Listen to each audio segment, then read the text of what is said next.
Terrapins, Spartans, that team down there in Maryland, they're going for 3 straight wins against the team up here in East Lansing. What's up, everyone? Matt Sheehan of Locked On Spartans, over there, Trey Moore of Locked On Terrapins. But before going any further, guys, now through September 22nd, all FanDuel customers can bet $5 and get a 3-week free trial of NFL Sunday Ticket from YouTube and YouTube TV. Just visit FanDuel.com to get started. Trey, game of the year for you guys coming up Saturday? Come on, let's build this thing up. What do we got here for your Terrapins?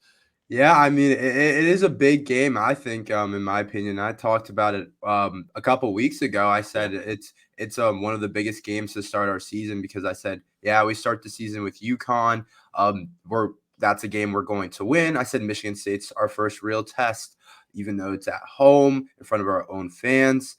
It's going to be the first real test for our new quarterback, for our new team, with our first new test with no Talia. So it's definitely a big test for us and a bigger game than maybe some of the Maryland fans think, but it is absolutely a really big game. And I think it could kind of lead to 2 different paths depending on how this game goes kind of for the Maryland Terrapins. You know what?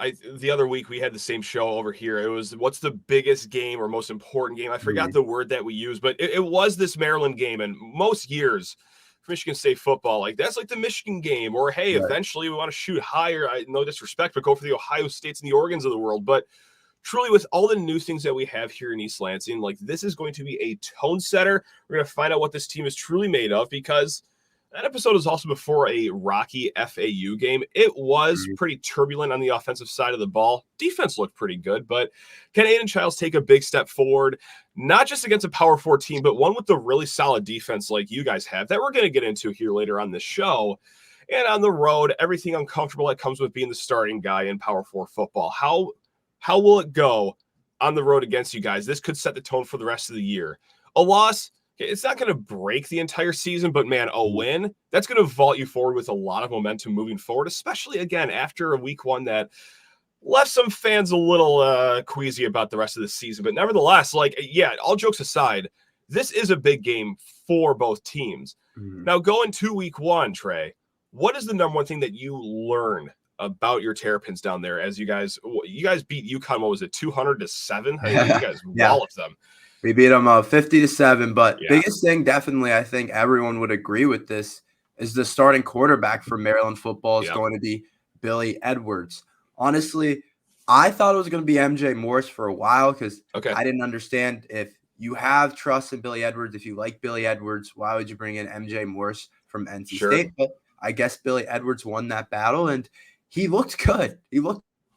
I haven't been a huge Billy Edwards guy just because I haven't seen him consistently as a passer, but what he can do as a runner of the football is really special. He's a really high level type of quarterback or a high level type of runner for Maryland football. So that's definitely a dimension, but that's the biggest takeaway, is learning that Billy Edwards is going to be the starter and that he might be ready for it. I mean, it's just UConn, but he had a really good stat line, 20 for 27, completed 74% of his throws, passed for over 300 yards, and we also ran him a little bit. I don't think we wanted to run him too much, which could be something going into the Michigan State game that we look at. But that's my biggest takeaway, is that Maryland's starting quarterback is Billy Edwards. And when MJ Morse got in and when Cameron Edge got in, the other guys in that battle, it was pretty clear that Billy Edwards is definitely the best. He looked good with our receivers. But what was the biggest week 1 takeaway for you guys at Michigan State? On the positive side, it was that, you know what, this defense actually might be a legitimate defense this year. Now, I'm not going to go as far as saying, hey, we're going to harken back to the days of 2018 or, the Rose Bowl year where we're going to be a top 10 unit. But it was a really strong showing against FAU. And yes, I understand it's just the Owls, and they were breaking in 9 new offensive starters last week. I don't think it was nothing, though, because something, that is a problem across college football, is just the art of tackling, just form tackling, Trey. They ranked 20th best on Pro Football Focus in tackling. I believe they only missed it was a handful of tackles. Relative to the rest of college football, which I watched a lot of in week 1, and there's a lot of, tackling snafus. They did pretty solid there, if not for nothing else. Now, of course, it wasn't just that. The secondary had a lot of coverage sacks Tre, we haven't seen any of those in East Lansing in probably 6 years. It's been a very long time since we've seen some good secondary play. Now, unfortunately, we did lose 2 key contributors in the secondary, but nevertheless, it did look pretty solid on the defensive side of the ball. Now, the negative side of the ball, or the negative takeaway that we had from week 1, and State fans are kind of somewhat split on this. The running offense was not fantastic. Our backup running back, K-Ron Lynch-Adams, who we got out of the portal from UMass, he looked fine.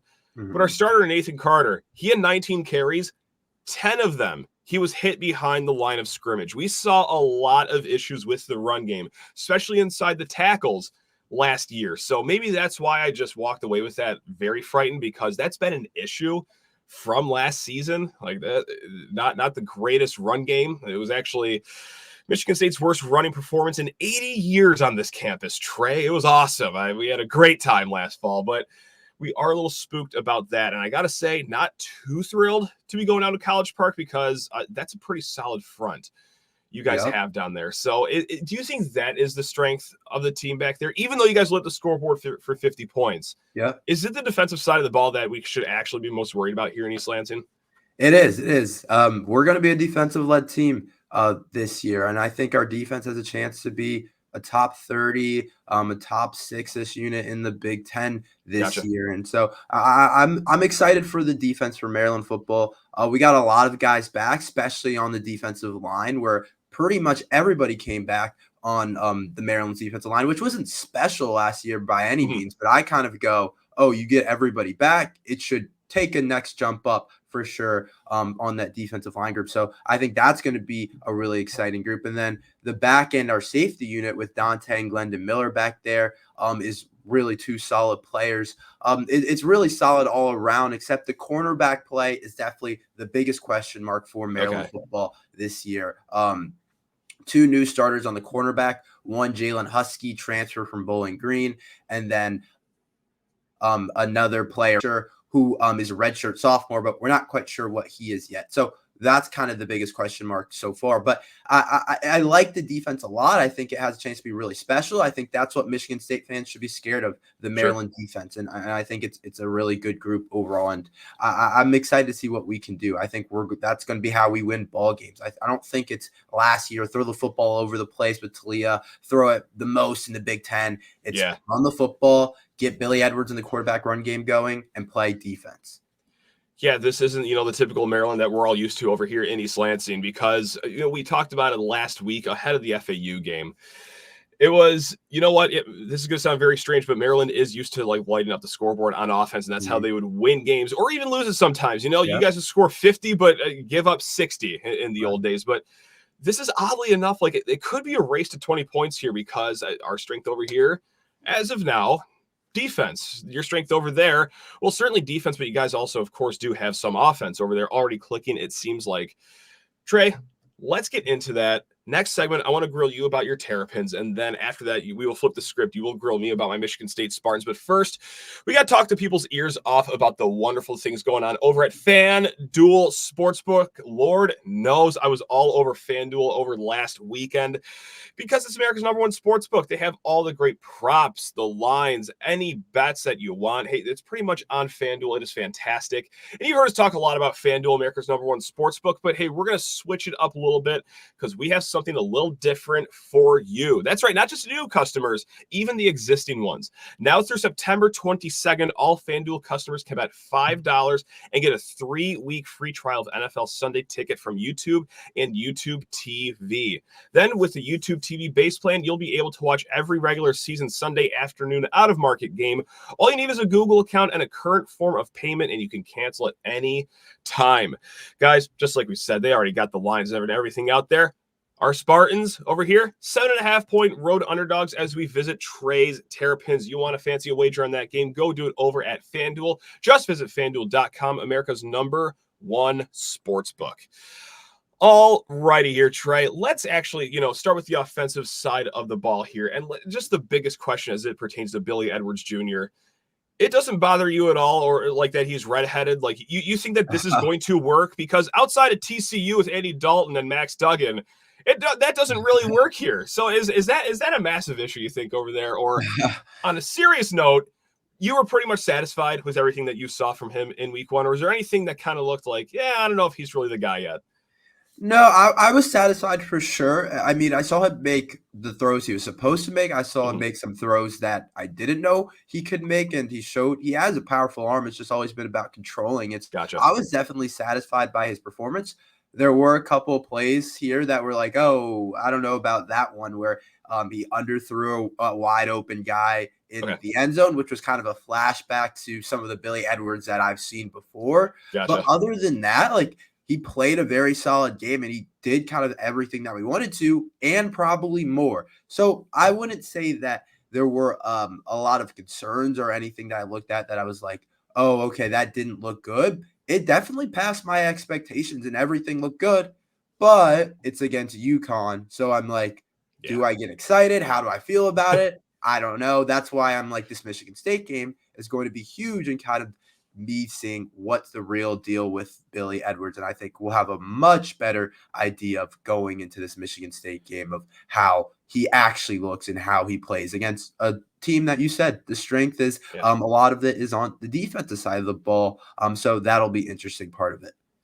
I saw this clip on Twitter. He got rocked in the head pretty hard. I believe it was a targeting call, but is there any, inclination that he could be out this Saturday, or did he go back in the game full steam ahead and no issues? Yeah, no, he went back in the game after that hit. So I think he's good, but for now he's good. The injury report hasn't showed up on it. It was definitely it looks like a pretty bad hit on the slide, but for now it looks like he's going to play. Ty Felton seems to be an early favorite target. I believe it was 7 catches, 178 yards. What makes him such a strong receiver? What's his game all about?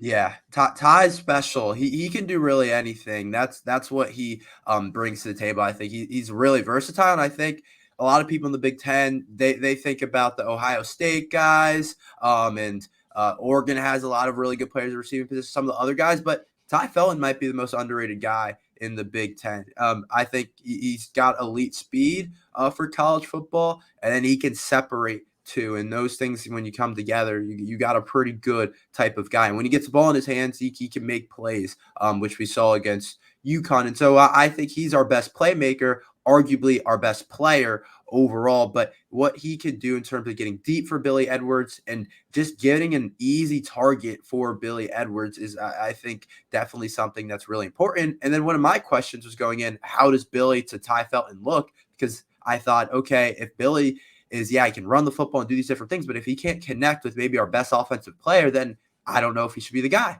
But we saw in week 1, Ty had 170 yards, or 178, I think was the exact number. So I think that Billy to Ty look good, but Ty, I think, is one of the best receivers in the Big Ten this year. Yeah, Mike Locksley has gotten some really strong 4-star players, highly rated 4-star, borderline 5-star players before. So I looked up Ty Felton after his game, like, oh, this has got to be one of the 4-stars he got. It was like a middling 3-star out of high school, but hey, leave it to you guys to, develop really strong skill position players. That's a impressive turnaround there for Ty Felton to make a really solid career so far, with plenty more to come. Not the only skill position player on Maryland, though, obviously. Who is the next top guy? Is it Roman Hemby, or is it someone else that even is next in the pecking order as far as skill position players? Yeah, I'd probably say it's Roman Hemby next, of the running back, but the interesting thing about it is we have somebody behind Roman Hemby that we feel really good about in Nolan Ray. We really like Nolan Ray, and he had a really big gain in our game against UConn, and he might be the most explosive guy in the entire offense, actually, which is pretty crazy. They said Nolan Ray's the fastest guy on the team. So that's a guy to watch out for if you're a Michigan State fan. But that's a guy that's coming in the year. That's definitely someone that's not talked about enough. But in terms of a number 2 guy, definitely I think Roman Hemby, he's still our number 1 back. And then you could argue Caden Prather as well at the receiver position, who last year had a really good year as well. So you could say Caden, you could say Roman Hemby. I think those guys are kind of your 2A and 2B type of guys next to Ty Felton in that room that are going to be really impactful. Caden Prather provides you with a deep threat too, just with his size at like 6'3", 6'4", he can go up and get it. Gotcha. And then Roman Hemby, of course, has just been a really solid back in the Big Ten. I don't know if he's elite in the Big Ten, but he's just a very good, solid back in the Big Ten. So definitely those two guys I'd say are 2A and 2B. And I think Ty Felton, I would say, is definitely our best type of receiver and threat on the offensive side of the ball. Now, enough about the skill position players. Let's talk about a position group that really has some sex appeal. Let's talk about the offensive line here, Trey. This is Big Ten country. Let's talk about it. Are you comfortable with the offensive line? How do they look in week one? What was their situation going into the season? Or what do you got as far as O-line? I don't feel great about it, to be completely honest. Right. I don't feel good about it. This is something that I think it was the biggest concern next to quarterback this year. It was offensive line and quarterback, and that doesn't make for a good recipe for winning games. So it's 5 new starters up there. And so we don't feel good about it at all. It looked decent against UConn. I wouldn't say it was great. Sometimes the run blocking was a little bit questionable, but it's really going to see in week 2 against Michigan State if it's decent, if it's okay, if it's good against a solid Michigan State defense. And so it's definitely not a spot that we feel good about at all. And it could cause for a lot of trouble. And that's something that I'm looking at that Michigan State could absolutely take advantage of. 5 new starters, a bunch of transfers you're breaking in on the offensive line. So it's not guys that have been in the system that kind of know everything and are probably as comfortable as you would want them to be. So it's definitely a question mark for sure. And we'll see how it goes up there. But we also lost Isaiah Wright, who was a transfer from Buffalo that I felt really good about at left tackle. But a kid, Andre Roy, has stepped up and has supposedly been really good in camp. So we'll see. But it's definitely a spot that I think is definitely not a strength of our team and is looking like probably our biggest weakness, to be completely honest. I like the way this conversation is going now. This is making me feel a little better about Sunday because I predicted a win before the season. I would be a coward to change that prediction right now. So, of course, I got to predict a win just, to have some pride over here. But the offensive line talk is going to help me lean more towards that way. Let's go to defense. And obviously, we talked about how it was a strength right in segment 1 and everything. You guys have a really strong front, bringing back a lot of good players. But what is the weakness? I believe you said corners in week 1. Yeah. Is that going to keep you up at night as a Terrapin fan? Yeah, I mean, it definitely is the weakest part of it. It's interesting because Perry Fisher, he's an outside corner. It's his first year starting. He looked really good in the Music City Bowl game against Auburn last year, but he's a guy that hasn't played the position, and he's a young guy that actually in high school played quarterback and took him as kind of a developmental guy. But he has all the traits and everything to be a good player. But Jalen Husky on the other side, transfer from Bowling Green, was a really good player at Bowling Green, but I always say hasn't played Big Ten football yet, so you still kind of have to see. So it's 2 new starters out there, and so I definitely would say the corner room is definitely a question mark. And then the linebacker room, our starters are good with Hippolyte and Wheatland, but we lost some playmakers with Jayshon Barham to Michigan, who Michigan fans are raving about. So I think that the depth in the linebacker room is a question mark, but I think corner is definitely the position that it's like, I'm not sure how it'll perform. We have some other young guys that are good that were highly recruited, but corner is definitely a big question mark for the Terrapins. You know what? We'll end the Maryland side of the conversation just like that. I want to end this on a high note here because, of course, you guys have things that we should be fearing over here in East Lansing. But, at the root of it, this is a 3:30 Big Ten Network kickoff. Neither of these teams are perfect.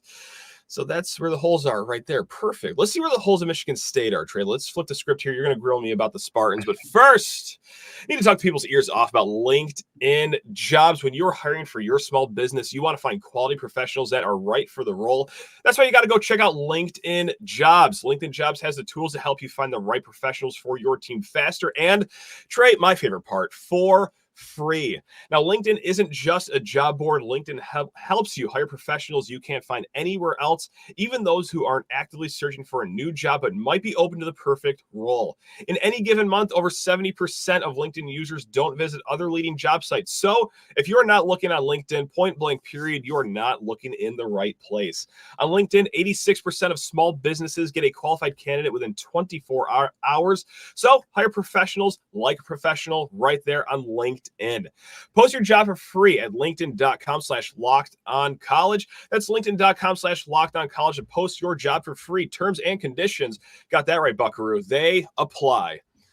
All right, Trey, I'm ready. I'm ready to talk defiantly about my Spartans after a good 16-10 victory over Florida Atlantic. Let's go. Let's do this. Yeah, I mean, we got to start with the quarterback. I think there was a lot of excitement going into the year just with Aiden and his recruiting and what he where he comes from and everything. And how did he look in week one? And how should Maryland fans feel about him? He looked rough, especially in the second half. But honestly, like over here at least, I know Spartan fans are very split on this. I'm not worried just yet. I'll give it, at least a month before we make this whole referendum on his whole entire career here in East Lansing. But just immediately what you saw in that game, you saw a raised floor from last year's quarterback play in East Lansing. And I understand that's a pretty low bar to clear. You could just step over that tray over there. But he had some zip on the ball. He has a powerful arm, almost too powerful. He was overthrowing receivers downfield by a good 10 yards in some of these 40-yard routes he was throwing. But nevertheless, he has the physical tools. It takes a lot to make your first career start. And I know it was all hunky-dory down there in College Park. Billy Edwards Jr. had no issue doing that. But up here, it was a little rocky. He had 20 clean pockets to throw in. He went 9 of 20. We're going to have to work a little bit on that. But after the game, I think, he really showed some great leadership. He took full responsibility. He was really upset at himself. He actually stopped himself mid-press conference to apologize for how rude he was being just because of how upset he was. So, look, this is a kid that wants more. He needs it, and he also understands that he can do it. It just was a lot going on in your first start as an 18-year-old sophomore. He had to shake a lot of the jitters off, and that's something that Jonathan Smith talked about after the game. Back when he played at Oregon State, Jonathan Smith, that is, he had a horrendous game. 3 interceptions, 2 fumbles. They lost the game by 1 point. Slow starts can happen. I think that's just what's happening here with Aiden Childs. He has the physical tools. I think he will put it together. Hopefully it will be on the road against a Power 4 team. Tough assignment, but all in all, rough start. I expect better things from him, though. Right.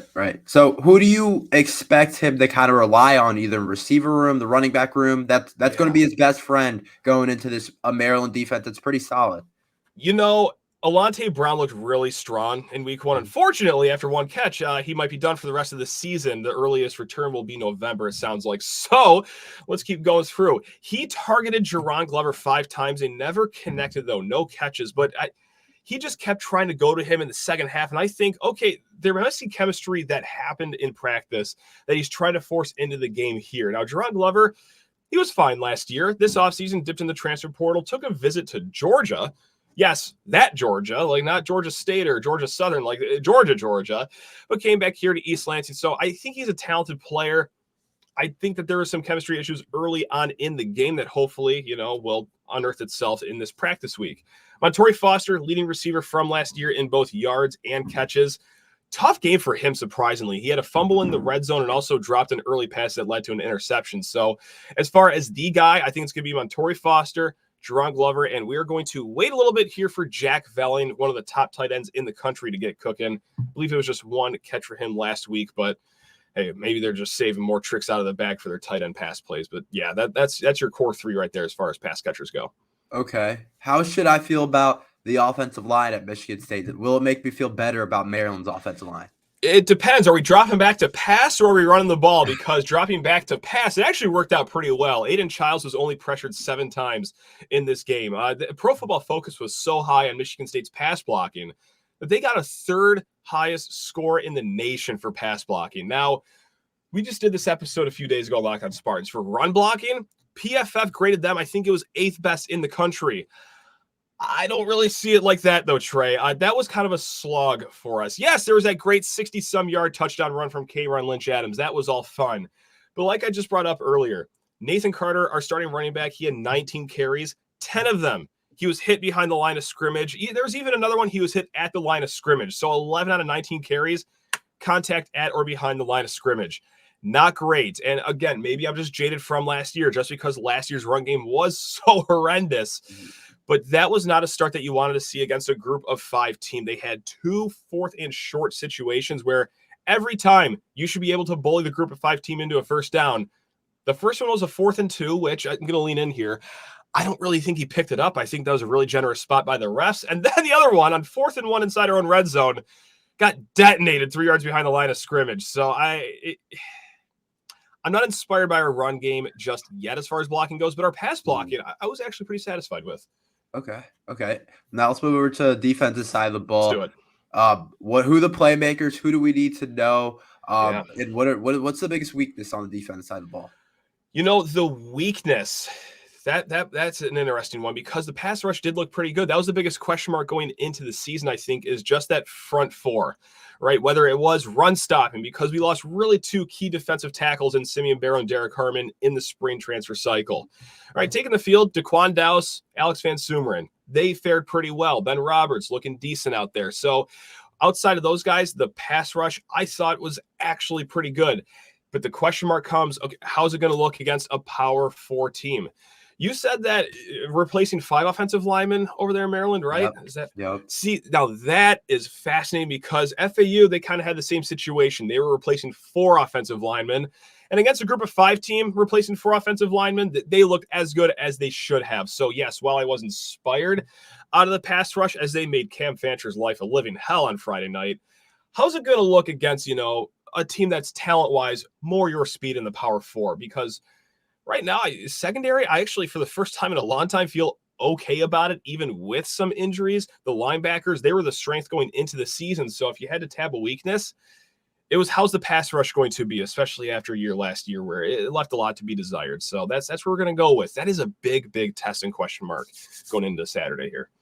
How do you feel about traveling on the road to Maryland, a real road test overall? How do you feel like you guys are going to handle that this season? New coach, new quarterback. How does that feel with the first real road test of the season? I think it's like a perfect road test because I'm not trying to slander Maryland or anything. It's not Autzen Stadium, right? Like it's not Happy Valley. But at the end of the day, I don't care if you're just traveling on the road to play in an empty parking lot. Road games are difficult no matter how you slice it. So, it's going to be an uncomfortable atmosphere, which good. I feel like that is very healthy for this team. We're not going to be one of the teams this year, like Ohio State seemingly every year or Michigan seemingly every year, that they don't play their first road game until Thanksgiving. I don't know how they get that schedule every year, but nevertheless, I do like that you're forging yourself with the adversity of a road game here. So, how do I feel? Well, I don't feel great about it, but I don't feel good about any road games. So in a way, I just kind of feel average about it. But I really do think that it is good that they have this kind of a road game. Again, not one that you're going to be fighting for your lives in like it's a Autzen Stadium or the Shoe. But it's good to get this, under your belt here and really learn a lot about your team. It's going to be a lot of, upside too, should they win, because, oh man, if they win, it's going to be whistling a different tune here than we were after week 1. That's going to vault us to some confidence here, I would imagine.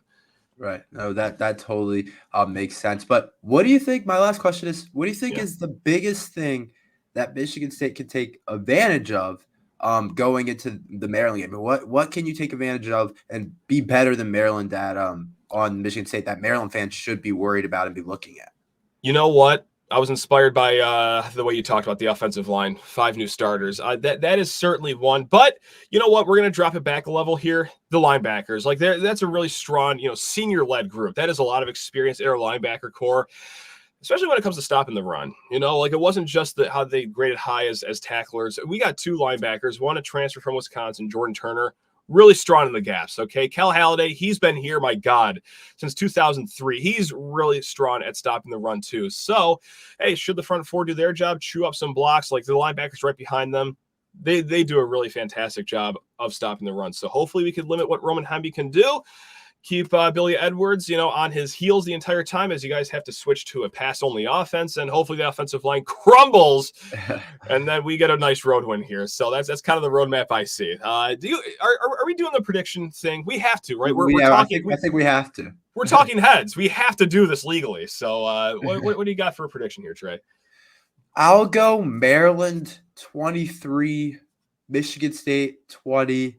In a close game, I think Michigan State covers for sure. I feel pretty good about Michigan State covering, and I think that you guys will look better in week 2, and I think Maryland will take a step back, and I think it'll kind of even itself out to a solid game. And so I'll go Maryland 23, Michigan State 20. I'm going to hum somewhere in the 20s too. And again, I predicted a win. I predicted a 4-0 start for Michigan State, and I would be a total coward just to run away from that immediately. But my confidence meter started here I'm like right in the middle now. So I'm going to go 27. That's right. We're going to kick 2 field goals this time. We are going to do that here at MSU. And we're going to go with Maryland 23. So 27-23. We come back. I am just popping champagne here on the show. It's the most excited I'll ever be for a win over Maryland. But damn it, I could use any win against any Power 4 team here in East Lansing. So let's get this Jonathan Smith era started with a big road win. That's where I'm at, Trey. This was a hoot and a half, man. I don't think people on your channel realize just how busy of a person you are being a full-time student, a lacrosse player, doing this show 5 days a week, or am I shining you off right now? I don't know. I don't talk about it too much. You should. Maybe a couple of them, but I don't know if anybody really knows. My God, yeah, you're just always grinding over there. Folks, you know what? We try to, just work somewhat as hard as Trey over here on Locked On Spartans. But regardless, whether it's Locked On Terps, Locked On Spartans, we're doing this 5 days a week. Enjoy kickoff no matter what side of the aisle you are on over there. Let's mix in a water this weekend. We will see you all tomorrow.